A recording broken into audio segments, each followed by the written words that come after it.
సంగీతులు అంటారు. బౌద్ధ మత సమావేశాలని సంగీతులు అంటారు. మొత్తం ఎన్ని సంగీతులు జరిగినాయి అంటే 4 సంగీతులు జరిగినాయి బౌద్ధ మతంలో. మొత్తం ఎన్ని అంటే 4 సంగీతులు. సో మొదటి బౌద్ధ మత సమావేశం లేదా సంగీతి ఏ సంవత్సరం జరిగిందంటే బుద్ధుడు చనిపోయింది ఏ సంవత్సరం? 483. అంటే మొట్టమొదటి సమావేశం ఏ సంవత్సరం జరిగిందంటే ఏం చెప్పాలి? 483లో. ఎక్కడ జరిగింది అంటే అప్పటి మగధ రాజ్య రాజధాని రాజగృహం. మగధ రాజ్య రాజధాని రాజగృహంలో జరిగింది. ఈ రాజగృహంలో జరిగిన ఈ సమావేశాన్ని జరిపించిన రాజు ఎవరుంటారు అంటే అప్పుడు మగధ రాజు ఎవరు అనేది కావాలి అనుకున్నప్పుడు అజాత శత్రువు. అజాత శత్రువు. మరి ఈ మొట్టమొదటి సంగీతికి అధ్యక్షుడు ఎవరంటే మహాకాశ్యపుడు. మహాకాశ్యపుడు. బాగా గుర్తుపెట్టుకోండి. మొట్టమొదటి సమావేశం ఏ సంవత్సరం జరిగింది? 483.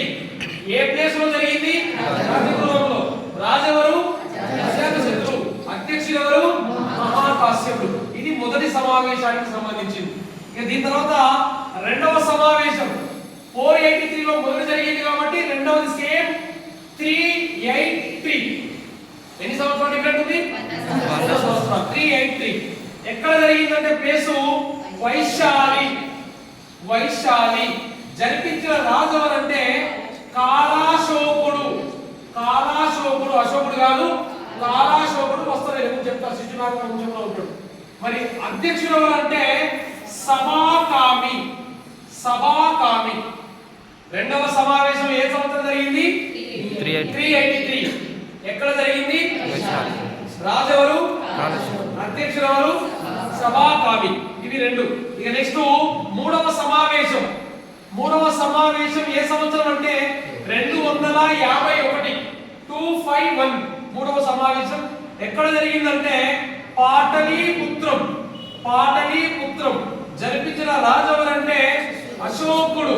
జరిపించిన రాజు ఎవరంటే అశోకుడు.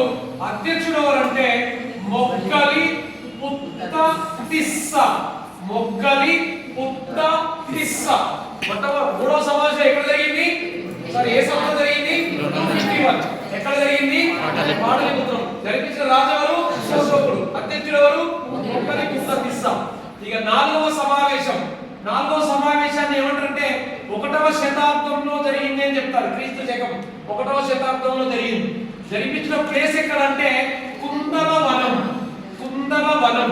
జరిపించిన రాజు ఎవరంటే కనిష్కుడు. జరిపించిన రాజు ఎవరంటే కనిష్కుడు. అధ్యక్షుడు ఎవరంటే వసుమిత్రుడు. వసుమిత్రుడు.